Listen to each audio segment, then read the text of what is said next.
गई। जिस समाज ने मेरे हौसले को अश्लीलता और मेरे पहनावे को मेरा चरित्र प्रमाण पत्र घोषित कर दिया, जिस समाज में दहेज के नाम पर रिश्तों का व्यापार होता है, व्यापार, किस हक से, आखिर किस हक से मैं उस समाज के हाथों में अपनी जिंदगी की बागडोर थाम दूं? सुदीक्षा की मौत यूपी में कानून पर बदनुमा दाग है, जहां अपराधियों पर लगाम लगाने में पुलिस फेल है। अगर बदमाशों में पुलिस और कानून का खौफ रहता तो सुदीक्षा के साथ ऐसा नहीं होता।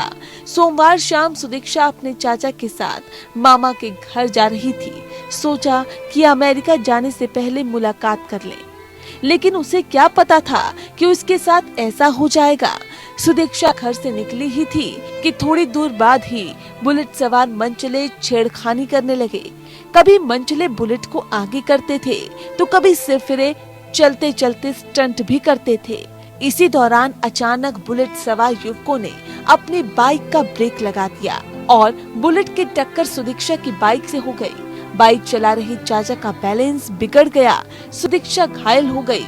चोट ऐसी लगी कि उसने वहीं पर दम तोड़ दिया। बेटी हमारी यहाँ से दादरी से अपने गांव से और अपने मामा के यहाँ जा रही थी। ये उनके साथ थे, उनके चाचा हैं।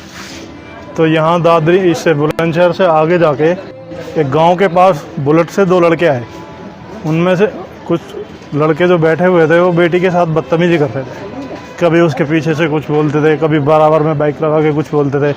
कुछ टाइम बाद उन्होंने हमारी बाइक, इसकी बाइक से आगे बाइक लगा के अपनी बुलेट और इमरजेंसी ब्रेक मार दिए, जिससे कि इसकी बाइक उसमें जाके टकरा गई और एक्सीडेंट हो गया। हम यहाँ से बच्चे को वो लेने जा रहे थे, हम कॉलेज से उसके टीसी लेने के लिए जा रहे थे। तो रास्ते में बीच में हम जाते तरफ तो हमने बुलंदशहर पार करा तो चौराहा सब कोई गांव है ऐसे ही। उसके पास से बाइक एक बुलेट थी, तो बुलेट ने कई बार हमको ओवरटेक करा, फिर ऐसे घुमाया इधर उधर को घुमाया। हमारी बाइक एकदम कंट्रोल पे हो, उसमें ज़्यादा सीधी टक्कर लगी। सीधी टक्कर लगते ही मैं ऐसे ही गिर गया हूँ और मेरी भतीजी पीछे गिरी उस सर्स के उससे। परिवार वाले कह रहे हैं कि उनकी बच्ची मनचलों की छेड़खानी की वजह से दुनिया में नहीं रही, लेकिन पुलिस कुछ अलग ही बात कह रही है। बुलंदशहर पुलिस का कहना है कि छेड़खानी की कोई घटना प्रत्यक्षदर्शी या मृतक छात्रा के साथ हो रहे लोगों ने तत्काल नहीं दी थी। साथ ही पुलिस का ये भी कहना है कि बाइक को मृतक छात्रा का भाई चला रहा था। उसकी चाचा उस वक्त बाइक पर नहीं थे।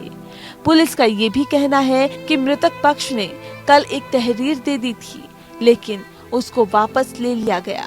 लेकिन सुदीक्षा के माता पिता कह रहे हैं कि उनकी बेटी की मौत छेड़छाड़ की वजह से बाइक का बैलेंस बिगड़ने से हुई है।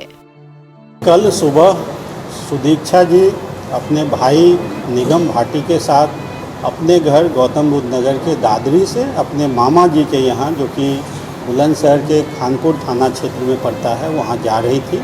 उनका बाइक ट्रैफिक के कारण उनके आगे कुछ व्यक्ति जा रहे थे, उन्होंने ब्रेक मारा और ब्रेक मारने के कारण इनका बाइक उनके बाइक से टकरा गया। इसमें कतिपय सूत्रों द्वारा ये बताया जा रहा है कि उनके चाचा बाइक चला रहे थे, जो कि सर्वथा गलत है। इनके भाई का वीडियो स्टेटमेंट देखा गया है। दीक्षा नाम की एक लड़की अपने चाचा के साथ अपने मामा के गांव जा रही थी। रास्ते में उसका एक्सीडेंट हो गया। एक बुलेट मोटरसाइकिल से उसके मोटरसाइकिल की टक्कर हो गई और जिसमें सुदीक्षा की दर्दनाक परिस्थितियों में मौत हो गई।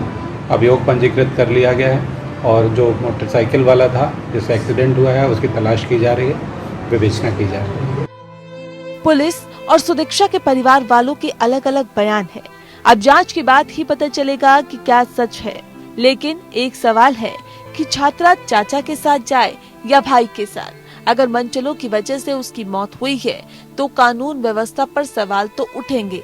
अब सवाल है कि क्या पुलिस मौत की सही वजह पता लगा पाएगी? क्या मनचलों की मनमानी का शिकार होती रहेंगी बेटियां? मनचलों में कानून का खौफ क्यों नहीं है? छेड़खानी की बात पर पुलिस चुपचाप क्यों है? बुलंदशहर की टॉपर बेटी को इंसाफ कब मिलेगा? सुदीक्षा के गुनहगार को ढूंढ पाएगी पुलिस? ये वो तमाम सवाल हैं जिनका जवाब जल्द ही मिलना चाहिए। Bureau report APN।